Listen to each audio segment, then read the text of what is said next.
earning only $14,500, guess how much she gets? $75.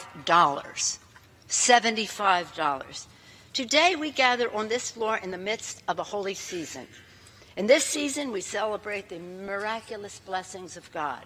We reflect on the wondrous joy of children and our responsibility to them. We remember our duty to live justly. And for those of us blessed to serve in this Congress, we must remember our special responsibility to govern fairly, to meet the needs of all of God's children. In this holy time, the moral obscenity and unrepentant greed of the GOP tax scam stands out even more clearly. As the U.S. Conference of Catholic Bishops said early on, here it is, this proposal appears to be the first federal income tax modification in American history that will raise income taxes on the working poor while simultaneously providing a large tax cut to the wealthy. The bishops go on to say, this is simply unconscionable. They'll be cheering it, unconscionable. This is in sharp contrast to the words of Senator Hatch. Remember what the bishop said.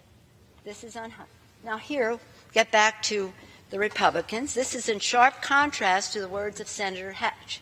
He said, now he's the chairman of the Finance Committee in the United States Senate, an author of this bill. And he said, I have a rough time wanting to spend billions and billions and trillions of dollars to help people who won't help themselves, won't lift a finger and expect the federal government to do everything. How about that? Tell that to the moms we just saw speaking out with their children, children with disabilities, who wonder, how could this be so cruel? This is an act of misery, not according to Senator Hatch. And that's in terms of getting back to our bishops. In his encyclical, God is Love, and I've said this to you before, my colleagues, but with obviously no effect on the Republican side, Pope Benedict quoted the urgent moral wisdom of St. Augustine 17 centuries ago, my colleagues. 17 centuries ago, St. Augustine said, a state which is not governed according to justice is just a bunch of thieves. Pope Benedict went on to say, the state must inevitably face the question of how justice can be achieved here and now. And he cautioned against, in his words, the danger of certain ethical blindness caused by the dazzling effect of power and special interest.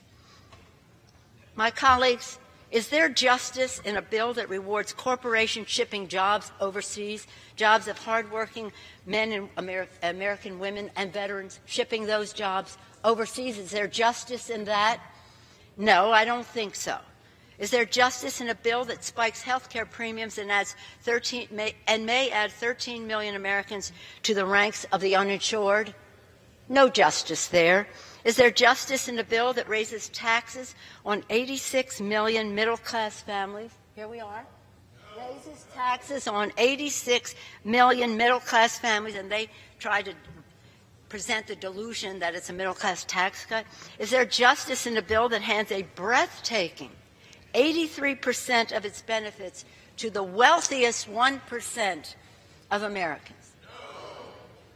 83% of its benefits to the top 1%. Is there justice in a bill that explodes the national debt to give the wealthy and the well-connected a break and sticks the debt with our children? Is that justice? I didn't think you thought so. I wish our Republican colleagues would join us. This GOP tax scam is simply theft, monumental, brazen theft from the American middle class and from every person who aspires to reach it. The GOP tax scam is not a vote for an investment in growth or jobs. It is a vote to install a permanent plutocracy in our nation. They'll be cheering that later. It does violence to the vision of our founders. It disrespects the sacrifice of our men and women in uniform, who are a large part of our middle class and to whom we owe a future worthy of their sacrifice. And it betrays the future and betrays the aspirations of our children. It morally demands a no vote from every member of this House of the people. With that, I yield back the balance of my time. Gentleman from Texas. Mr. Speaker, I'm very proud. Yield 1 minute. The gentleman from California, Mr. McClintock. Gentleman from California is recognized for 1 minute. Thank you. Mr. Speaker, I opposed the original House bill because it severely limited or abolished broad-based deductions, resulting in higher taxes for many families in high-tax, high-cost states like California. Thanks to Chairman Brady's leadership, this bill has largely addressed these objections, and in commendation with much lower rates, it assures that nearly every California taxpayer will pay lower taxes. More important still is the higher wages and better jobs it means for all Americans. Last Friday, I toured a local company that makes the active ingredient for certain drugs.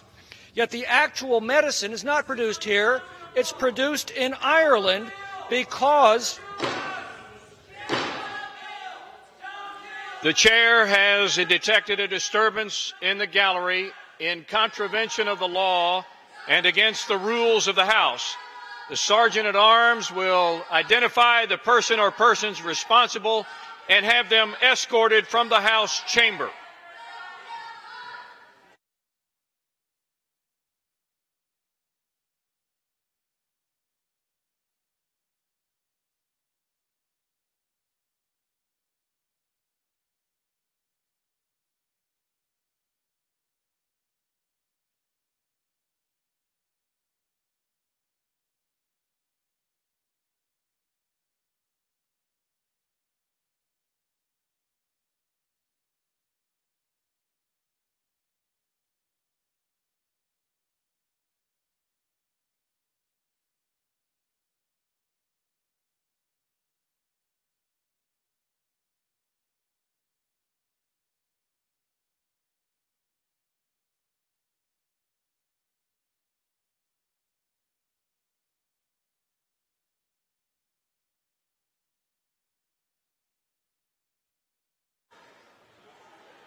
House will be in order. Gentleman from California is recognized for his remaining 20 seconds.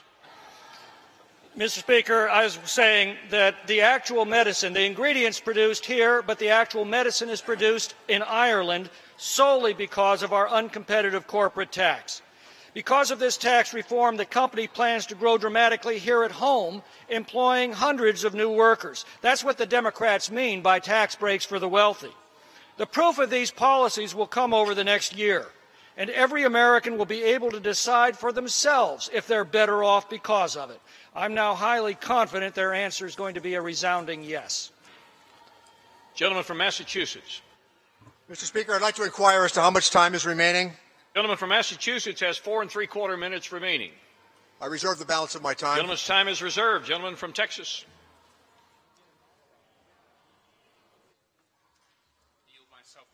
Mr. Speaker. Gentleman from Texas is recognized for 4 minutes. There's only one fundamental question today. Who gets to decide? When Americans work hard for their money, who gets to decide what you do with it? Is it you, or is it some nameless, faceless government worker here in Washington? When a family with young children, is working feverishly to fund their kids' future, who gets to decide how they spend their money? Them or Washington? The single mom fighting every day, trying to get by and give a good life to her daughter, who decrees where her money goes?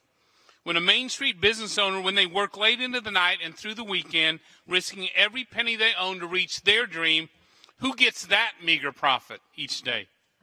Does it go to you, who earned it, exhausted at the end of a long day, or is it grabbed by a federal government who doesn't even know your name, except on April 15th? Our communities have watched their companies, jobs, and futures move overseas for too long. Our local businesses, they've been fighting other countries with one hand tied behind their back from an old, outdated tax code. They deserve a new tax code that allows them to compete and win anywhere in the world, especially here at home. And when they compete and win, who decides where that money goes? Today, Washington says spend it overseas. Our new tax code says bring it home. Spend it here in America to grow our jobs, our paychecks, our communities. That's why this moment is so important. Opponents of this tax bill, they don't really worry about tax cuts for the rich. They worry about tax cuts for you. Because if you spend your money, they can't. If you have the first claim over your earnings, they no longer do. And if your dreams come before theirs, everything in Washington changes. Everything. Given a choice between the federal government and you, we choose you. Hardworking American taxpayers. We choose you, the only special interest that truly matters. Americans deserve a tax code for a new era of American prosperity. We deliver on that promise because it's your money. Speaker, I yield back. In reserve.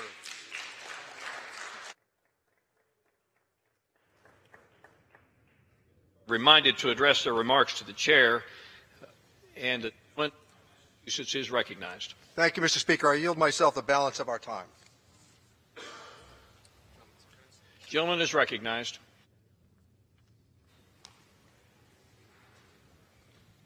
So in 1 month, we have taken the entire revenue system of the country, without one public hearing, without any witness testimony, without the solicitation of one expert.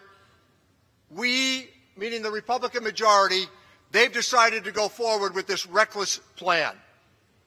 Contrast this with Reagan and O'Neill and Rostenkowski and Packwood in 1986.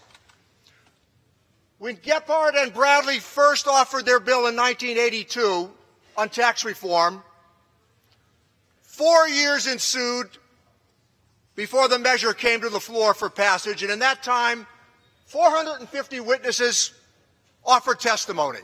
Every expert from every nook and cranny in America was invited to offer their vision of what a better tax system might look like. And to those individuals, and I knew them all because I went to the committee when Mr. Rostenkowski was the chairman, they saw that as the fabled achievement of their time in a bipartisan manner. And you know what else?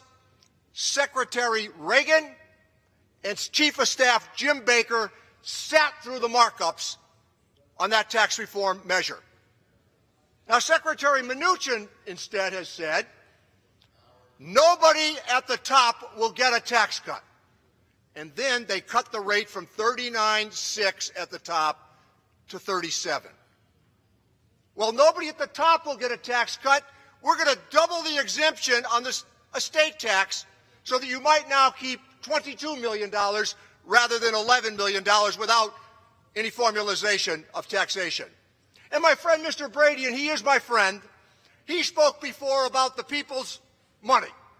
Well, you know what the people's responsibility is? 1 million new veterans from Iraq and Afghanistan. That's the people's responsibility. When we talk about responsibility and the people's money, Medicare is the people's responsibility. Social Security is the people's responsibility. Medicaid today, as we celebrate the extension of life expectancy in America, Medicaid now cares for people with dementia and Alzheimer's disease. That's the people's responsibility. They have carefully taken theology and wed it to science fiction. Remember what we heard around here all of these years? Don't worry, tax cuts pay for themselves. That was the offering in 2001, $1.3 trillion worth of tax cuts. Well, we get to 2003, another $1 trillion worth of tax cuts. And by the way, there was time in between for a repatriation holiday at 5.25, all advertised on the basis of job creation. And layoffs ensued almost the next day. This money is going to be used for stock buybacks and dividends. There will be little investment in this last opportunity where we should have invested in community colleges and vocational education and apprenticeship programs. 6 million jobs in America go unanswered every single day because of a skills alignment problem and also the horror of what opiate addiction has done across the United States and has sidelined 2 million people. So what they're telling us today is the following. We've got tax simplification. What happened to the postcard? As I said earlier, we're going to have to carry around a billboard for tax simplification to figure out what's in it. They keep talking about phase-ins and phase-outs. I'm telling you, we'll all be passed out by the time they get done with this. This is more complexity. And wait till people have a chance over the next few weeks to sort what's in this bill. But here's something you might give some thought to. The bottom quintile, you're going to get $60 a year. The second quintile, you're going to get $380 a year. The top 1%, they're going to get $51,000 a year. And the top 0.1%, they're going to get $193,000 a year, all in the name of middle-class tax relief. So, as we proceed to the holiday, they're telling us this is their Christmas present. And you know what they're doing with it? It's going to be Christmas hangover debt, and they're putting it on the credit card and adding $2.3 trillion to the federal debt. Merry Christmas.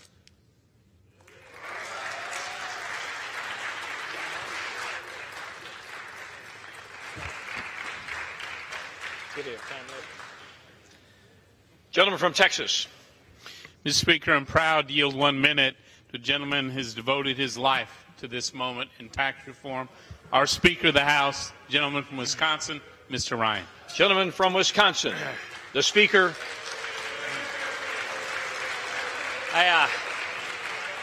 The Speaker of the House is recognized for 1 minute. I appreciate the gentleman. First, I want to start off by thanking all of the members and the staff of the Ways and Means Committee for all of their hard work in putting this bill together. I want to thank them for this. I want to personally thank one of my predecessors from the Ways and Means Committee who helped lay the foundation to get us to where we are today, and that is Dave Camp. Dave Camp did a lot to help us get to where we are. I want to, most of all, commend and express my profound admiration to the architect of this measure, Chairman Kevin Brady.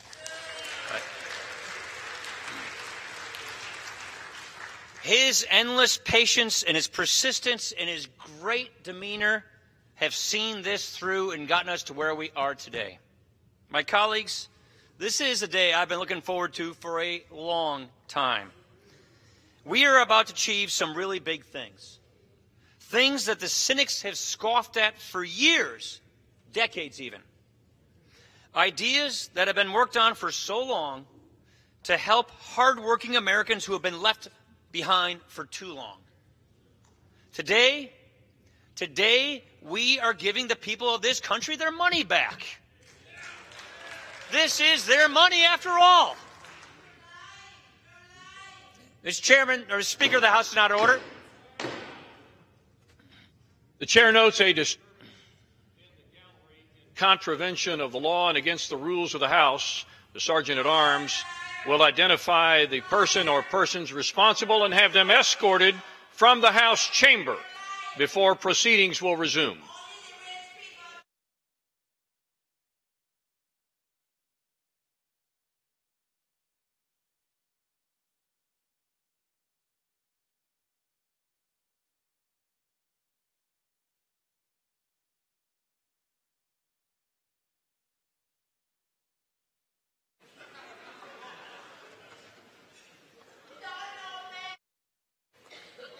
The chair will also remind all persons in the gallery that they are here as guests of the House and that any manifestation of approval or disapproval of the proceedings in the House are in violation of the rules of the House.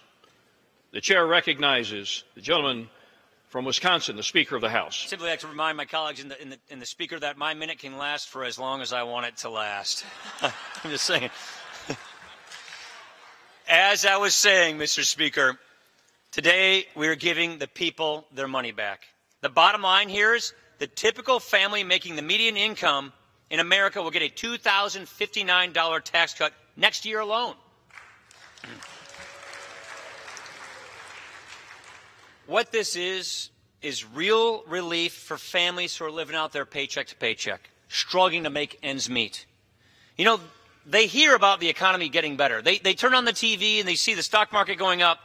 But now we need to make sure that these people in our communities, in our country who are struggling, see their own personal economy getting better. And that's what this is all about. We got to understand that times are tough for a lot of people in this country right now. Today, this is about how much better things can be. This is about more jobs, fairer taxes. It is about bigger paychecks. It's about faster growth and upward mobility. It's about a strong economy that makes all of us stronger and healthier. Those are the effects. Those are the benefits of tax reform. Here is the heart of it. And here is why this is so vital that we do this. Here is what it speaks to and what I truly believe is a generational defining moment for this nation. Our tax code is so broken that it undermines the very thing that makes our nation exceptional in the first place. It punishes hard work. It discourages our entrepreneurial spirit. It dims freedom and free enterprise. It limits our potential of our own people. When Americans see good jobs going away, when Americans wake up and they see the companies that they grew up with in their communities going away, they wonder if we have lost something bigger. The mission that drives us here today is to restore this beautiful American idea. What is that idea? That the condition of your birth does not determine the outcome of your life. You can work hard, play by the rules, get ahead, and make a better life for yourselves and an even better one for your kids. It is that sense of possibility. We want people to be free to strive and to make the most of their lives. We want a country with the resilience to endure and tackle all of its challenges. Mr. Speaker, economic growth and job creation will not solve all of our problems, but it will help make all of our problems much easier to solve. This is the direction that we are choosing here today, because we know exactly where the status quo leads us. For years, the powers that be have blocked and stonewalled reform under the umbrella of an arrogant, condescending, and paternalistic ideology. An ideology that seeks to limit mobility, to limit aspirations, to accept less in our lives. It's a view of the world that sees life and the economy as a zero-sum game. Your gain comes at my loss, therefore we can't do it. Look at where this got us. The worst recovery since World War II, flat wages, and an economy just limping along. Stagnation is a breeding ground for a class-based society where elites predetermine the outcome of our lives. That is not the American idea. They will tell you this: just hand over more freedom to the unelected bureaucrats and they'll figure it out. They know more. We'll all just be okay. Hand over more of your hard-earned dollars to the IRS and it will all be okay. There's your scam right there. We know, given the opportunity, there are no limits to what our people, our fellow citizens, our brothers and sisters can do. Yet for years now, this tax code has been skewed to the well-connected, full of special interest carve-outs and loopholes. Meanwhile, the hard-working family in America has got to jump through all the hoops that the IRS can muster. Reform means we bring rates down at every level. We clear out these loopholes so that people can just keep more of what they earn in the first place because it's their money in the first place. No special favors, just basic fairness. Reform means simplification too. Nearly 9 out of 10 Americans will still be able to do their taxes on the form the size of a postcard. That is amazing. And given the opportunity, there are no limits to what our workers and our entrepreneurs can do. Yet while the world has changed, while the world's become more competitive, closer, smaller, our tax code has not. Instead of leading, we've been falling behind, to the point where we now are the worst in the industrialized world at how we tax our businesses. We tax our businesses a whole lot more than our foreign competitors tax theirs. They win, we lose. That's not fair. It is basically open season for our competitors to come in and take our jobs overseas under the current tax code. Reform means we go from the back of the pack to the front of the pack. So instead of the slow growth that we've been slogging through for years, we want to get back to real sustained economic growth. We want to build an opportunity economy where there is more demand for higher paying jobs. That's the whole purpose of all of this. Make sure that people can grow up and reach their potential. Make sure that the jobs are there to give people the careers they want so they can reach their potential, so their families can reach their potential. That's why we're doing this. This is without question the single most important thing we can do to once again make America the best place to do business. You know, there's more just than that in this bill. With this bill, we're finally restoring the freedom to make your own health care choices. By repealing the individual mandate at the heart of Obamacare, we are giving back the freedom and the flexibility to buy the health care that's right for you and your family. And finally, we are doing something truly to put America in the lead. We are doing something historic to develop our own energy resources. Some people have been working here since I was in the second grade on this project. After decades and decades in this chamber, we're opening up a small, non-wilderness area of the Alaska National Wildlife Refuge for responsible development. It is the most ambitious step we have taken in years to secure our own energy future. This is one of those times to just take a step back. Let's just take a minute, collect ourselves, and step away from the noise. We talk a lot in these jobs about turning points. There is no doubt that we are at one of those turning points right now. And this one will determine the kind of country we're going to have this century. But too often we have seen before how doubt creeps in, how the tyranny of short-term thinking takes over, and history fails to turn. There is, after all, a reason that this has not been done in 31 years. This really is a generational defining moment. And let's let this generational defining moment be defined by optimism, not by fear. By the rising aspirations of our people and not the doom and gloom of managed decline that we have become too familiar with. This is our chance. This is our moment. Let's turn at this turning point. Let's reclaim the principles that have guided us for generations. Let's recapture our destiny for generations to come, so this beautiful story of the American idea is repeated and passed on to the next generation. A nation more united, more confident, more prosperous, and, Mr. Speaker, more free. Pass this bill. I yield.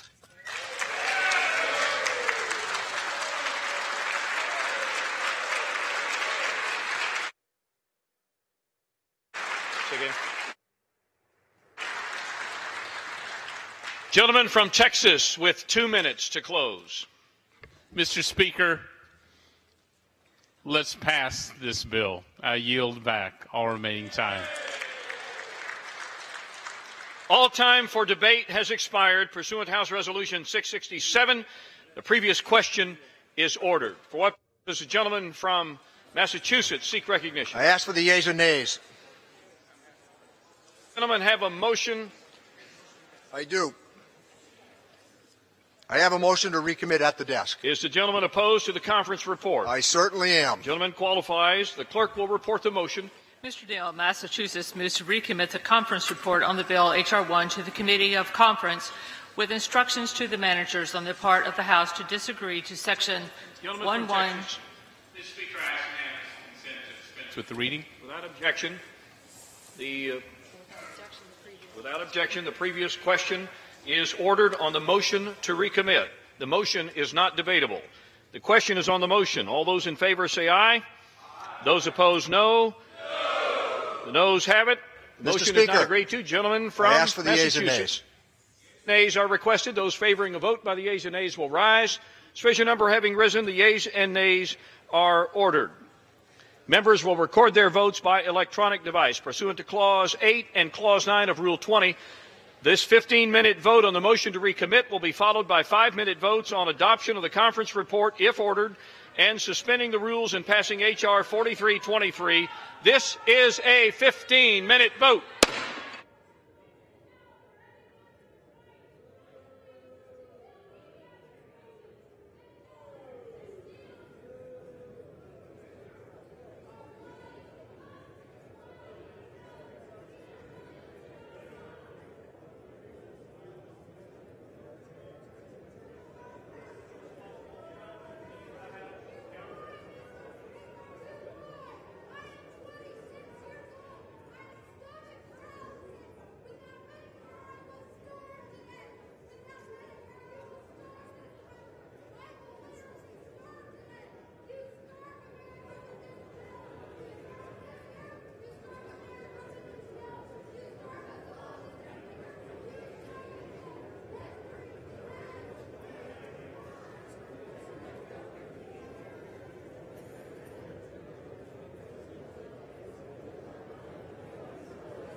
against the rules of the House.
On this vote, the yeas are 191, the nays are 236. The motion is not adopted. The question is on adoption of the conference report. Those in favor say aye. Those opposed, no. The ayes have it. Gentleman from Massachusetts. I ask for the yeas and nays. The yeas and nays are requested. Those favoring a vote by the yeas and nays will rise. Sufficient number having risen, the yeas and nays are ordered. Members will record their votes by electronic device. This is a 5-minute vote.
On this vote, the yeas are 227 and the nays are 203. The conference report is adopted without objection. The motion to reconsider is laid upon the table.